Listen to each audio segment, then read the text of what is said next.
हरि अम्मा सहस्रशिरेखा पुरुषः सहस्राक्षः सहस्रपात स भौमेगों सर्वतस्पर्धवात्यतिष्ठदशाङ्गुलम्मा पुरुषये वेदगुं सर्वं यद्भूतं च भाव्यं माहुता मृतदवशेषानो यदान्ये ज्ञातिरोहति। मैं सहायक प्रोफेसर डॉक्टर धर्मेंद्र तिवारी, वेद विभाग, जुत्थालाल संस्कृत महाविद्यालय मझवलिया, पश्चिमी चंपारण। मैं आज उपशास्त्री में पढ़ाई जाने वाली याज्ञवल्क्य शिक्षा के कुछ व्याख्यात्मक भाग पर विचार विमर्श करने जा रहे हैं। उसकी व्याख्या तथा अन्य प्रश्नों का प्रश्नोत्तर के बारे में विचार विमर्श करने जा रहे हैं। तो आज हम लोग शून्यहस्तम कुत्र कुत्र विधीयते बिभृतौ चावसाने च ऋचोर्ध्वे च तथा परे पदे च पाद संस्थाने शून्यहस्तम विधीयते। बिभृतौ च अवसाने च ऋचार्धे च तथा परे पदे पाद संस्थाने च शून्यहस्तगतं विधीयते। बिभृतिर्नाम द्वयोः स्वरयोर्मध्ये संध्याभाव रूपा तस्यां बिभृतौ अपरंचास्यामेव शिक्षायां वर्ण प्रकरणेषु अस्पष्टं विवेचनम् अस्ति। यत् द्वयोस्तु स्वरयोर्मध्ये संधिर्यत्र न दृश्यते बिभृतिस्तत्र विज्ञेया बिभृतौ तावदुच्चारणं भंगोऽपि भवति च पुनः अवसाने मन कंडिकाया अन्ते च पुनः ऋचः मन अर्धे कंडिकाया सुक्तस्य वा मध्यावसाने तथा अपि च परे अन्ये विरामे अवग्रहानुस्वार विसर्गादिषु पदे मंत्रस्य पदपाठ समये अर्थात पूर्व पदोच्चारणानन्तरम अन्यस्मिन् पदोच्चारणे मध्यवर्ती जो विरामस्तत्र पाद संस्थाने पाद समाप्तौ च पुनः शून्यहस्तं रिक्तहस्तस्त्वं भवति। शून्यहस्तमित्यत्र व्याकरणानुरोधेन नपुंसकत्वं विधीयते शून्यहस्तत्वं क्रियते इत्याशयः। साम्प्रतं तमेवानुसरन् हरस्वादि स्थितौ मात्रा स्वररूपं माह। एकमात्रो भवेद्ध्रस्वो द्विमात्रो दीर्घ उच्यते त्रिमात्र सुप्लुतो व्यंजनम चार्धमात्रकम्। हरस्वः वर्णः एकमात्रः भवेत्, दीर्घः द्विमात्रः उच्यते, प्लुतः तु त्रिमात्रः ज्ञेयः, व्यंजनम च अर्धमात्रकं ज्ञेयम्।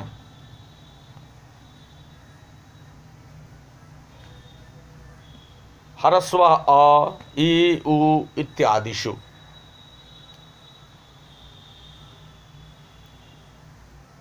वर्णः एकमात्रः मने एका मात्रा जस्य असौ एका मात्रा जस्य असौ वर्णः भवेत् स्यात्। दीर्घ आ इ उ इत्यादियो वर्णः द्विमात्रा द्वे मात्रे जस्य असौ वर्णः द्विमात्रः उच्यते कथ्यते बुधैरिति विशेषः।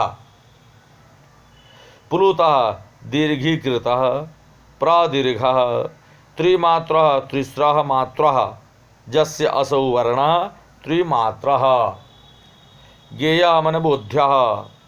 अस्मिन् विषये मुनिना पाणिनिनाष्टाध्याय्यां निर्दिष्टं यत् उकालो ह्रस्व दीर्घप्लुतः उश्च उश्च ऊश्च वह वाम कालो इव कालो जस्य सोच क्रमाध्रस्व दीर्घप्लुत संज्ञः स्यात्।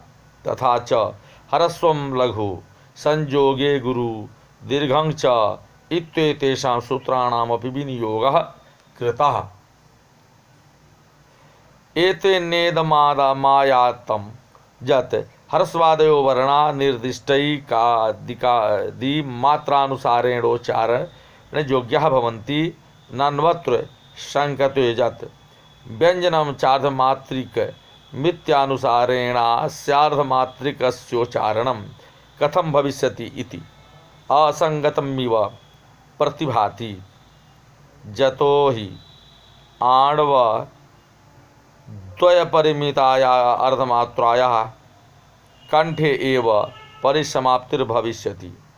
सत्यमेतत् स्वर समवेतस्य व्यञ्जनस्य स्वरगृहीत मात्रा समयापेक्षया अधिक मात्रया समुच्चारणं समुचितं विधि वाञ्छनीयत्वादिति अस्मिन् विषये महाभाष्यकारः पतञ्जलयः कथयन्ति यत् न ह्यचमन्तरा व्यञ्जनस्योच्चारणमपि संभवति। प्रणवादौ मात्रा विशेषः मात्रांच संस्कृतिः। प्रणवं च तु प्लुतं कुर्यात् व्याहृतिर्मातृका विदुः चासस्तु वदते मात्रां द्विमात्रं वायुषु ब्रवीत्। प्रणवम् एकाक्षरम् ओंकारम् ओंकारं प्रणवम् प्लुतं त्रिमात्रिकं प्लुतं कथ्यते। कुर्यात् उच्चारणं कुर्यात् व्याहृतिः त्रि क्वचित् पाठः किन्तु व्याहृतिस्तु तिस्रा भवन्ति भूः भुवः स्वः इत्येता मातृकाः एकमातृकाः। विदुः मने जानन्ति ज्ञायन्ति कथयन्त्याचार्याश्च प्रत्येका व्याहृतिः एकमात्रिता मात्रात्मिका भवति निष्कर्षः। तथा च भूः इति व्याहृतिमुच्चार्यैकया मात्रया विरमितो भूत्वा पुनरन्यां व्याहृतिमुच्चरेत् न त्वैकदैक। चाशः सुप्रसिद्धः नीलकण्ठपक्षिविशेषः। चाशः किकिदिभिः इत्यमरः मात्राम् एकां मात्रां हरस्व वर्णमित्यर्थः वदते ब्रूते आर्सत्वात्। वायसः काकपक्षिविशेषः वायसः काकपक्षिविशेषः पक्षिणां चैव वायसः। काके तु करटारिष्टबलिपुष्ट सकृत्प्रजाः ध्वाङ्क्षात् घोषपरिभृद बलिवायसा अपि इत्यमरः। द्विमात्रं दीर्घवर्णम् अब्रवीत् वक्ति। अत्र भूतकालिकः प्रयोगः सापेक्षः केवलं सौविध्याय अब्रवीदित्यत्र भूतकाले वर्तमान सामीप्य प्रत्ययः। शिखी वदति त्रिमात्रं मात्राणाम् इति संस्थितिः वर्णो जातिश्च मात्रा च गोत्रं छन्दश्च दैवतम्। शिखी त्रिमात्रं वदति इति मात्राणां संस्थितिर्भवति। अथ वर्णानाम् उपसंहारत्याचार्यः वर्णा जातिः च मात्रा च गोत्रं छन्दः दैवतं च। शिखी शिखा अस्ति यस्य असौ शिखी मयूरनामकः सुप्रसिद्ध पक्षी नृत्ये प्रसिद्धः। मयूरो वर्णिनो बहिर्णो बर्हि नीलकंठो भुजंगभुक् शिखावलः केकी मेधनादानुलास्यपि इत्यमरः त्रिमात्रं प्लुतं वर्णं वदति वक्ति। इति अनेन प्रकारेण इत्थं वा मात्राणां तिसॄणां ह्रस्व दीर्घ प्लुत मात्राणां संस्थिति संस्थानं व्यवस्था वा आचार्येण कृतेति कृतमिति वा केषांश्चिन् मते अस्माभिर्वैदिकैः कृतेति संयोजयन्ति। अस्य उदाहरणं भवति यथा एकेति संख्योच्चारणे यावान् कालविलम्ब स्यात् स कालः नीलकण्ठोक्तो ग्राह्यः। तथैव द्वितसंख्योच्चारणे यथा कालविलम्बो भवति स काकोक्तौ मात्रा द्वितयकालः अपरञ्च। संख्यात्रयोच्चारणे यथा कालस्य आवश्यकता भवति स कालः मयूरप्रोक्ता इति विज्ञेयः। अतः परम वर्णादीनामुपसंहारः वर्णश्वेतादिः जाते ब्राह्मणादि मात्रा हरस्व दीर्घ प्लुतात्मिका गोत्रम भारद्वाजादि छंदः गायत्री प्रभृति दैवतम वैश्वानरादि अत्रानेके चकारा समुचय बोधका सन्तीति। एतत् सर्वं समाख्यातं जागबल्केन धीमता। एतत् सर्वं धीमतां जागबल्केन समाख्यातम्। एतत् मन पूर्व प्रतिपादितं सर्वं मन वर्ण जातादि मात्र गोत्र छंद दैवत विषयकं धीमतां तद विषय सुविज्ञेन बुद्धिमता जागबल्केन समाख्यातं सम्यग् रूपेण व्याख्यातम्। अत्र एतद् कारणं विद्यते यत् तेषां वर्णादीनां ज्ञाने यज्ञदानाध्यायनादि कर्मसु अनर्हत्वात् कर्मवैर्थ्यं स्यादिति।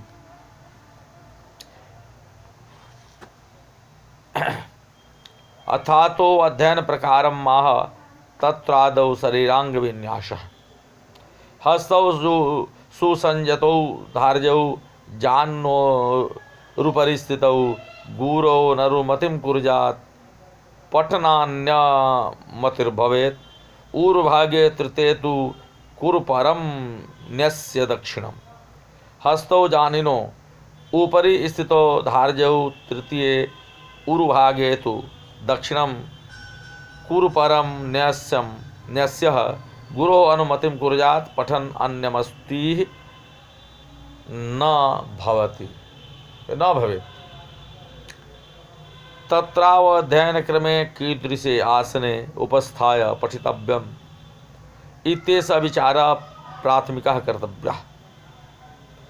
आसनं कीदृशम् इति विचारे पातञ्जलयोगदर्शने लिखितमस्ति यत् स्थिरसुखमासनमिति। स्थिरसुखं केन रूपेण भविष्यति इति जिज्ञासायामुपस्थमासनविशेषं विधायेत तज्जः कथयन्ति। तथा च तैत्तिरीयारण्यके लिखितमस्ति यत् दर्भाणां कुशानां महदुपस्थिर्योपस्थं कृत्वा प्राङ्गासिनः एवं च दक्षिणोत्तरो पाणिपादौ कृत्वा अस्मिन् विषये भाष्यकारः शयनाचार्या कथयन्ति यत् दर्भाणां सम्बन्धी आसनमास्तिर्य तस्योपर्युपस्थं कृत्वा एतदेवासनमिति। वस्तुतः उपस्थ शब्द एवासन विशेषः प्रकटयति। अपरञ्चामरकोशे लिखितमस्ति यत् उपस्थितो वक्ष्यमाणयोः भगं जोनिर्द्वयोरिति। अन्यचात्र स्त्रीपुरुषोर्जननेन्द्रियस्यैव प्रकारान्तरेण ग्रहणं भवति। तथा च याज्ञवल्क्य स्मृतौ स्नानं मौनोपवासे स्वाध्यायोपस्थनिग्रहः एवमेव भर्तृहरिः अपि स्थूलोपस्थश्लीषु इति कथयित्वा स्त्रिया योनिमेव स्वीकरोति। पुनः आसनस्य संरचना कीदृशी भाव्यति। विचारावसरे आकुंचितस्य सभ्यवामजानुन् उपरि दक्षिणपाद प्रक्षेपे सति यत् सुखावसानं भवति तत् कृत्वा दक्षिणपादोऽपि वामपादस्योपरि स्थापनीयः। तेन पूर्णसुखमासनं भवति। योगाभ्यासिनः एनमेवार्धपद्मासनमिति कथयन्ति इति प्रसिद्धः। अतः परं प्रकीर्तम् अनुसरामि हस्ताविति। हस्तौ पाणिद्वयजानुनोः ऊरुपर्वणोः जानुपवर्गा इत्यमरः जङ्घोरुसन्धिस्थितयोरिति भावः। उपरि भागे स्थितौ स्थापितौ सुसंयता उत्तरीत्या सुनिश्चितौ धार्जौ धारणीयौ तथा विधेन संस्थापनीयाविति। तत्रायं क्रमः शिक्षावल्लिविवृत्त्यां वर्णितो विद्यते। तथा तद्यथा वामोरौ वामकुरुपरं दक्षिणोरौ वाममुष्ठिं चादकृतकरभं निधाय तत्र मुष्टौ दक्षिण कुरुपरम धरणीयम उभयजानुनस्थस्य वामकरस्य मुष्ठुपरि दक्षिण कुरुपर निधानेन दक्षिण करस्यापि जानुद्वय अस्थत्वमर्थम सीधः अतौ द्वावपि करौ जानोरुपरि धृतौ स्यातामिति भावः एतत् सर्वं ब्रह्मजज्ञार्थ वेदाभ्यासार्थं भवति।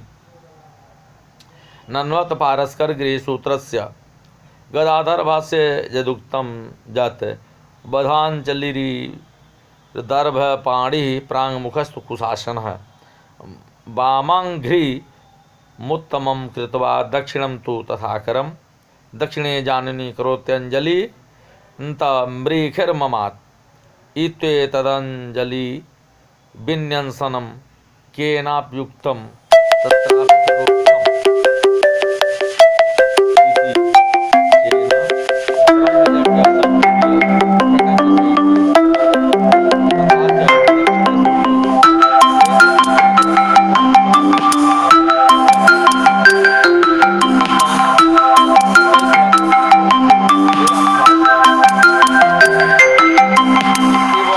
प्रकारस्यापि ब्रह्मजज्ञ प्रवचनेनात्